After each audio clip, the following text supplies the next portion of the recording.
Hello दोस्तों, कैसे हो? तो दोस्तों आज शुरू कर रहे हैं अपनी class number 2 health sanitary inspector CET mains की। तो आइए, सबसे पहले क्वेश्चन क्या है कि भोजन से हमें क्या प्राप्त होता है। भोजन से हमें क्या प्राप्त होता है? तो पहला ऑप्शन है ऊर्जा, ऑप्शन नंबर बी साहस, ऑप्शन नंबर सी हिम्मत और ऑप्शन नंबर डी। तो इसका जो राइट आंसर आएगा ऑप्शन नंबर ए यानी ऊर्जा। भोजन से हमें क्या प्राप्त होती है भाई? एनर्जी। ठीक है, क्वेश्चन नंबर 2 की तरफ बढ़ते हैं। क्वेश्चन नंबर 2 में क्या है कि भोज्य पदार्थों की रासायनिक बनावट ऐसी हो कि पोषक तत्व पाचन प्रक्रिया डैश में मिलकर शरीर की वृद्धि एवं विकास करे। ऑप्शन नंबर ए हड्डियाँ, ऑप्शन नंबर बी पानी, ऑप्शन नंबर सी रक्त और ऑप्शन नंबर डी है उपरोक्त में से कोई नहीं। बहुत ही अच्छा क्वेश्चन है भाई, बहुत बढ़िया क्वेश्चन है। तो इसका जो राइट आंसर आएगा कि जो अपनी भोज्य पदार्थों की रासायनिक बनावट ऐसी होनी चाहिए कि वे पाचन प्रक्रिया द्वारा, जो पाचन प्रक्रिया में भाई किससे मिलती है? ये रक्त से मिलती है। किससे मिलती है? रक्त से। तो जिसका राइट आंसर होगा क्या? ऑप्शन नंबर सी यानी पूर्ण जो ब्लड होता है उसमें मिलकर क्या करती है? शरीर की वृद्धि एवं विकास करती है। तो इसी के साथ क्वेश्चन नंबर 3 की तरफ बढ़ते हैं भाई। क्वेश्चन नंबर 3 में क्या है कि निम्न में से कौन सा पौष्टिक तत्व नहीं है? पौष्टिक तत्व नहीं है ये पूछा है भाई। तो प्रोटीन अपना पौष्टिक तत्व है। प्रोटीन अपना पौष्टिक तत्व है। ऑप्शन नंबर बी कार्बोहाइड्रेट, ये भी अपना पौष्टिक तत्व भाई है। और पानी भी अपना पौष्टिक तत्व होता है भाई। तो इसका जो आंसर आएगा वो आएगा अपना ऑप्शन नंबर डी यानी हवा। क्या है? हवा पौष्टिक तत्व नहीं है। तो इसका राइट आंसर क्या हो जाएगा? Option number D. ठीक है भाई, क्वेश्चन नंबर 4 की तरफ बढ़ते हैं। क्वेश्चन नंबर 4 है, थोड़ा पौष्टिक की गलत हो रही है अभी ढंग से, थोड़ी टाइपिंग में मिस्टेक हो ही जाती है अभी छोटी मोटी। तो पौष्टिक को थोड़ा ध्यान मत देना। पौष्टिक है, पौष्टिक तत्व का क्या कार्य है? नंबर ऑप्शन 1 है कि शरीर की वृद्धि और विकास, शरीर को ऊर्जा प्रदान करना, शरीर को रोगों से बचाना और ऑप्शन नंबर डी यानी उपरोक्त सभी। तो जिसका राइट आंसर आएगा भी तीनों काम करता है अपना कौन? पौष्टिक तत्व तीनों काम करता है। जिसका राइट आंसर क्या आ जाएगा? ऑप्शन नंबर डी यानी उपरोक्त सभी। तो क्वेश्चन नंबर 5 की तरफ बढ़ते हैं भाई। क्वेश्चन नंबर 5 क्या है कि फलों को खाना चाहिए। देखो भाई, थोड़े इजी क्वेश्चन भी आएंगे और थोड़े मॉडरेट लेवल के भी आएंगे। एग्जाम का कुछ नहीं पता क्योंकि इजी क्वेश्चन में बच्चे कई बार ज़्यादा फंस जाते हैं। ठीक है, तो फलों को खाना चाहिए कच्चा, उबाल कर, जलाकर या पकाकर। जो इसका ऑप्शन आएगा ऑप्शन नंबर ए, फलों को कैसा खाना चाहिए? हमेशा कच्चा खाना चाहिए ताकि उसके सारे पौष्टिक तत्व क्या जो अपने को मिल जाए। ठीक है भाई, आगे बढ़ते हैं क्वेश्चन नंबर 6 की तरफ। भोजन को पैक करने के लिए, तो भोजन को पैक करने के लिए देखिए ऑप्शन नंबर क्या है। प्लास्टिक के खुले डिब्बों का प्रयोग करना चाहिए, स्टील के बंद डिब्बों का प्रयोग करना चाहिए, लोहे के बर्तन इस्तेमाल करने चाहिए और किसी भी धातु के बर्तन के इस्तेमाल किए जा सकते हैं। तो ऑप्शन नंबर ए है भाई, ये भी गलत है कि प्लास्टिक के खुले डिब्बे इस्तेमाल नहीं किए जाने चाहिए भाई। ठीक है, और ऑप्शन नंबर सी भी गलत है, लोहे के भी नहीं होने चाहिए और किसी भी धातु के तो वैसे नहीं होगी। तो कौन सी धातु? जिसका राइट आंसर आएगा वह option number B. Option number B यानी स्टील के बंद डिब्बों का प्रयोग करना चाहिए। तो आगे बढ़ते हुए क्वेश्चन नंबर 7 की तरफ। क्वेश्चन नंबर 7 में क्या है कि व्यक्ति को प्रतिदिन कितने गिलास पानी पीना आवश्यक है? ऑप्शन नंबर ए 3 से 4 गिलास, ऑप्शन नंबर बी 8 से 10 गिलास, ऑप्शन नंबर सी 15 से 20 गिलास और ऑप्शन नंबर डी 12 से 14 गिलास। जो इसका राइट आंसर हो जाएगी लगभग लगभग 8 से 10 गिलास क्या करना चाहिए? व्यक्ति को प्रतिदिन पानी पीना चाहिए भाई, इतना तो बहुत ज़रूरी है। इसका राइट आंसर क्या हो जाएगा? Option number B. आगे बढ़ते हैं ऑप्शन क्वेश्चन नंबर 8 की तरफ। ऑप्शन नंबर 8 है कि अल्पकालीन रोग है। अल्पकालीन का मतलब है जो कम समय के लिए जो रोग रहते हैं, यानी तो 1-2 दिन होके अपने आप या 2-4 दिन होके ठीक हो जाते हैं, उसको क्या बोलते हैं अपन? अल्पकालीन यानी शॉर्ट टर्म, जो कम टाइम के लिए। मामूली जुकाम जुकाम भी 2-4 दिन में ठीक हो जाता है, तो भाई ये अल्पकालीन रोग है। ठीक है, उसके बाद है इन्फ्लुएंजा। तो ये भी क्या है? अपना एक अल्पकालीन रोग ही है भाई। ठीक है, तो इसका जो राइट आंसर आ जाएगा वो आ जाएगा ऑप्शन नंबर सी यानी ये दोनों। दोनों क्या है? ये अल्पकालीन रोग है। तो इसका राइट आंसर क्या आएगा? Option number C. Option number C क्या आ जाएगा इसका राइट आंसर। तो आगे बढ़ते हैं भाई क्वेश्चन नंबर 9 की तरफ। क्वेश्चन नंबर 9 है कि निम्न में से दीर्घकालीन रोग नहीं है। नहीं है पूछ रखा है भाई। तो ऑप्शन नंबर ए है मधुमेह है, ऑप्शन नंबर बी है खसरा, ऑप्शन नंबर सी क्या है? तपेदिक, ऑप्शन नंबर डी है उच्च रक्तचाप। तो भाई जो मधुमेह रोग अपना यानी शुगर बोल देते हैं, ये भी भाई काफ़ी लंबे समय तक चलता है बंदों में भाई, ठीक है। तो ये तो दीर्घकालीन रोग है। उसके बाद खसरा है। खसरा दीर्घकालीन रोग नहीं है भाई, ये थोड़े दिन में ठीक हो जाते हैं। तो जिसका राइट आंसर है, और तपेदिक और उच्च रक्तचाप भी भाई दीर्घकालीन रोग है। तो जिसका राइट आंसर आएगा वो आएगा ऑप्शन नंबर बी यानी खसरा। खसरा क्या है, कि दीर्घकालीन रोग नहीं है। तो ये इसका राइट आंसर हो जाएगा बेटी, क्या हो जाएगा राइट आंसर, ठीक, ऑप्शन नंबर बी। आगे बढ़ते हैं भाई क्वेश्चन नंबर 10 की तरफ। क्वेश्चन नंबर 10 क्या है भाई, वनस्पति जगत से प्राप्त खाद्य सामग्री निम्न में से कौन सी नहीं है, पूछ रखा है भाई।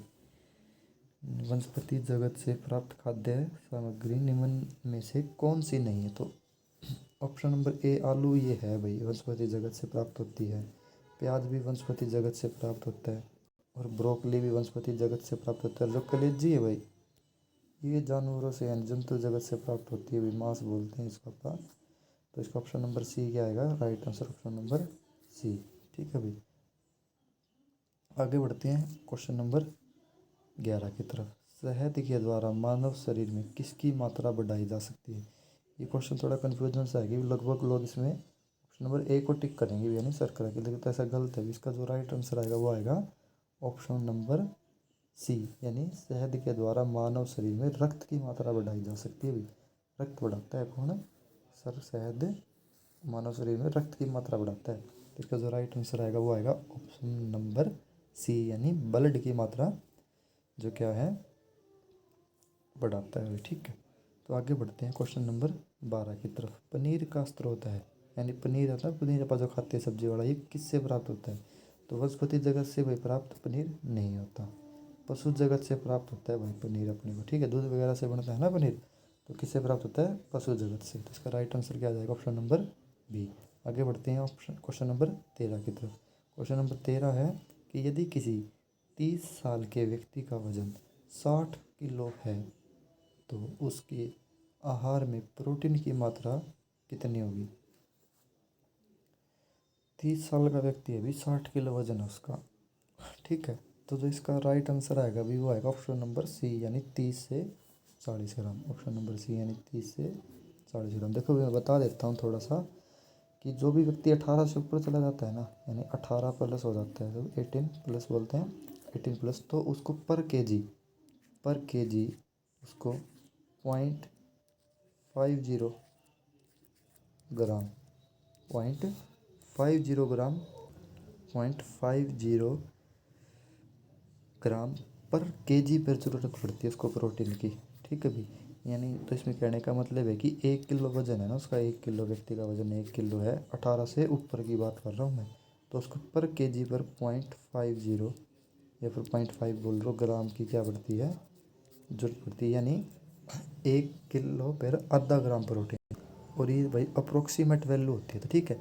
तो कहने का मतलब है कि ऐसे याद रख लेना भी, अगर 18 से ऊपर है तो 30 साल 18 से ऊपर है ना, तो वज़न का हाफ कर दो लगभग, तो ये 60 किलो, जिसका हाफ करोगे तो कितना हो जाएगा 30 केजी अप्रोक्सीमेट होता है भाई। और इसमें देखोगे तो 30 केजी कहाँ आ रहा है, 30 से 40 के, यानी ऑप्शन नंबर सी का आ जाएगा अपना ठीक। अगर ये 30 से 35 होता तो भी अपना ठीक हो जाता है भाई, ठीक है। और 30 से 40 है तो ये भी अपना क्या आएगा, ऑप्शन नंबर सी ठीक माना जाएगा, ठीक है।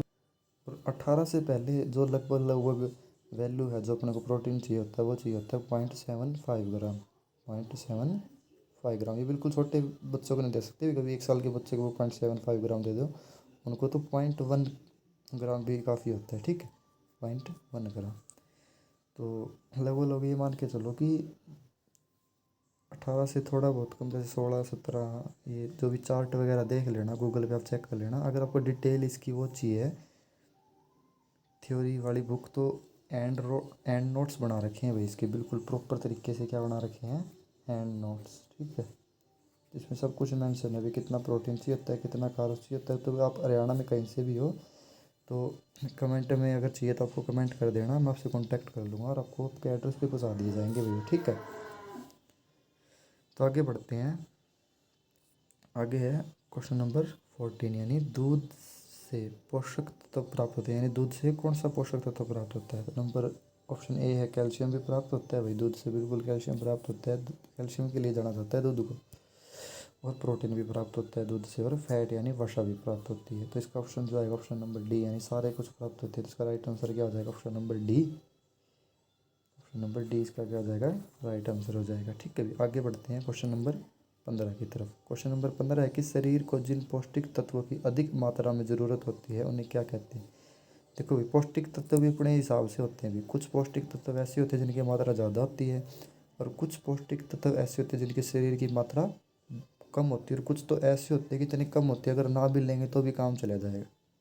ठीक है, ना लेंगे तो भी काम चल जाएगा। लेकिन कुछ ऐसे होते हैं जिनकी मात्रा बहुत ही ज़्यादा क्या होती है? ज़रूरी। तो जिनकी मात्रा बहुत ज़्यादा ज़रूरी होती है उनको कहते हैं अपन माइक्रो न्यूट्रिएंट्स, यानी इसका ऑप्शन नंबर बी क्या हो जाएगा? बिल्कुल ठीक है, यानी ऑप्शन नंबर बी क्या है इसका? बिल्कुल ठीक है भाई। ठीक है, तो बी पे टिक कर लेते हैं, ऑप्शन नंबर बी यानी मैक्रो न्यूट्रिएंट्स। आगे बढ़ते हैं भाई, आगे बढ़ते हैं क्वेश्चन नंबर 16 की तरफ। क्वेश्चन नंबर 16 है कि सूखे गिरीदार फल, गिरीदार, थोड़ा सा टाइपिंग मिस्टेक है भाई। सूखे गिरीदार फल से हमें कौन से पोषक तत्व प्राप्त होते हैं? नंबर ऑप्शन ए है वसा, बी कार्बोहाइड्रेट, सी प्रोटीन, और उपरोक्त में से कोई नहीं। तो इसका राइट ऑप्शन आएगा भी सूखे गिरीदार फल से हमें, गिरीदार फल से हमें प्रोटीन प्राप्त होता है। अभी गिरी और दार में भाई स्पेस नहीं देना है, यहाँ पे वो रहा स्पेस नहीं आ रहा, उसमें स्पेस है, ध्यान रखना। सूखी गिरीदार फल से हमें प्रोटीन प्राप्त होता है भाई। ठीक है, आगे बढ़ते हैं भी क्वेश्चन नंबर 17 की तरफ। क्वेश्चन नंबर 17 क्या है कि मक्का में उपस्थित प्रोटीन की मात्रा। तो मक्के में भी जो प्रोटीन की मात्रा होती है 11.1 ग्राम, ग्राम का मक्के में उपस्थित होती है प्रोटीन की मात्रा 11.1। इस 11.1 का मतलब ये होता है भी पर 100 ग्राम पे, यानी हर 100 ग्राम पे कितनी ग्राम प्रोटीन होगा? उसमें 11.1 ग्राम। ठीक है, यानी 11% के लगभग प्रोटीन मिलेगा किसमें? मक्का में। 100 ग्राम पे वैल्यू देखी जाती है भी इनकी। ठीक है, तो आगे बढ़ते हैं। अपना क्वेश्चन नंबर ये था भाई अपना क्वेश्चन नंबर 17। क्वेश्चन नंबर क्या था अपना? 17 क्वेश्चन नंबर था ये। आगे बढ़ते हैं क्वेश्चन नंबर 18 की तरफ। कार्बोहाइड्रेट का निम्नलिखित में से कौन सा कार्य नहीं है? नहीं है पूछ रखा है भाई, तो इसमें थोड़ा ध्यान रखना होता है या नहीं है। ठीक है, तो शरीर को गर्मी व शक्ति प्रदान करते हैं, तो बिल्कुल सही बात है भी, कार्बोहाइड्रेट शरीर को गर्मी व शक्ति प्रदान करते हैं। ठीक है, आवश्यक अमीनो अम्ल के निर्माण में सहायक है, ये बात भी बिल्कुल सही है भी, अमीनो अम्ल का निर्माण करने में सहायक है। दांत के एनिमल के लिए जरूरी, ये बात गलत है भी, दांत के एनिमल के लिए जरूरी नहीं है। और ऑप्शन नंबर डी दे रखा है यह वसा के ऑक्सीकरण क्रिया के लिए जरूरी है, तो ये भी है भी जरूरी है। तो इसका ऑप्शन आ जाएगा जो भी सही होगा वो होगा ऑप्शन नंबर सी, यानी दांत के एनिमल के लिए जरूरी है। तो दांत के एनिमल में कोई हेल्प नहीं करती भी, तो इसका नंबर सी क्या हो जाएगा? राइट आंसर हो जाएगा। ठीक है भाई, क्वेश्चन नंबर 19 की तरफ आते हैं। कार्बोहाइड्रेट की कमी से कौन सा रोग होता है? तो घेंगा, या फिर सकरबी, या बेरी बेरी। ठीक है भाई, तो सकरबी और बेरी बेरी रोग ये अपने विटामिन की कमी से होते हैं, तो इसका ऑप्शन नंबर सी आएगा बिल्कुल राइट आंसर, यानी कीटोसिस क्या होता है? कार्बोहाइड्रेट की कमी से ये रोग होता है। ठीक है भाई, आगे बढ़ते हैं अपना लास्ट क्वेश्चन क्लास का क्वेश्चन नंबर 20 की तरफ। क्वेश्चन नंबर 20 में एक वो पीछे वाले क्वेश्चन में था भी निम्न कमी से, और इसमें आ गया है अधिकता से। तो अधिकता से देखो भी, कोई भी चीज़ ज़रूरत से कम लोगे तो भी दिक्कत है, और ज़रूरत से ज़्यादा लोगे तो भी दिक्कत है। एग्जाम्पल आपके सामने है, अगर कार्बोहाइड्रेट कम लिया तो भी रोग होना, और कार्बोहाइड्रेट ज़्यादा लिया तो भी रोग होना। ज़्यादा से कौन सा रोग होने लगता है देख लेते हैं भी। नंबर 1 है डायबिटीज़, तो बिल्कुल भाई कार्बोहाइड्रेट ज़्यादा लोगे तो डायबिटीज़ होएगा, और कार्बोहाइड्रेट ज़्यादा लोगे तो मोटापा भी होएगा। और डी नहीं आएगा इसका, क्योंकि डी इसको कम लेने से होता है भाई। ठीक है, तो जिसका राइट आंसर बनेगा ए और बी दोनों, ए और बी दोनों क्या हो जाएगा? इसके राइट आंसर हो जाएंगे, यानी बिल्कुल ठीक, ए और बी क्या हो जाएंगे? इसके राइट आंसर हो जाएंगे भाई। ठीक, तो ये भाई अपनी क्लास आज ख़त्म हुई भाई। यहीं पे देखो भी बिल्कुल छोटी छोटी क्लास आ रही है अपनी, 13-14 मिनट की, 15 मिनट की। ठीक है भाई, लेकिन ये 13-14 मिनट में जो 20 क्वेश्चन टाइपिंग करने के ना, इसमें कम से कम भी आधा पौना घंटा लग जाता है। और क्लास में सारी शॉर्ट में रखता हूँ ताकि आपका भी टाइम बचे, और दूसरे सब्जेक्ट जो भी आने हैं उन पर भी ध्यान लगा के अपना टाइम बचा के पढ़ो भी, ठीक है। तो क्लास कैसी लगी भाई, आई होगा समझ में आई होगी, सही सही क्वेश्चन, और उम्मीद अच्छी लगेगी क्लास। शेयर कर दो भाई, और कमेंट करा करो, और लाइक करा करो, चैनल को सब्सक्राइब कर लो। और अगर किसी भाई को या फिर जो भी तैयारी कर रहे हैं अपने भाई या बहन, किसी को भी नोट्स चाहिए हो इसके, बिल्कुल नोट्स चाहिए हो, तो भाई बिल्कुल कमेंट में मैसेज कर दो, कमेंट में क्या कर दो, मैसेज कर दो, मैं आपसे कांटेक्ट कर लूँगा, और आपके एड्रेस पे नोट्स भिजवा देंगे। नोट्स बिल्कुल तैयार है, 2 या 3 टॉपिक है जो भी इसमें जिनके नोट्स मतलब नहीं बन रहे, क्योंकि नए टॉपिक थे भाई, ठीक है।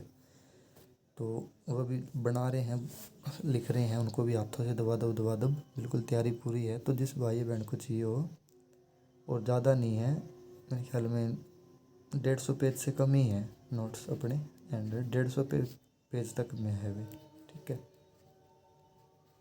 ठीक है। तो बिल्कुल बढ़िया तरीके, प्रॉपर तरीके से समझा रखे, थ्योरी वाले नोट्स हैं, थियोरटिकल है पूरा।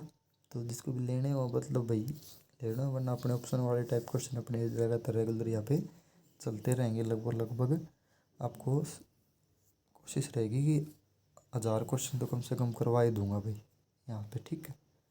तो धन्यवाद, बेस्ट ऑफ लक, ध्यान रखना भाई, ओके।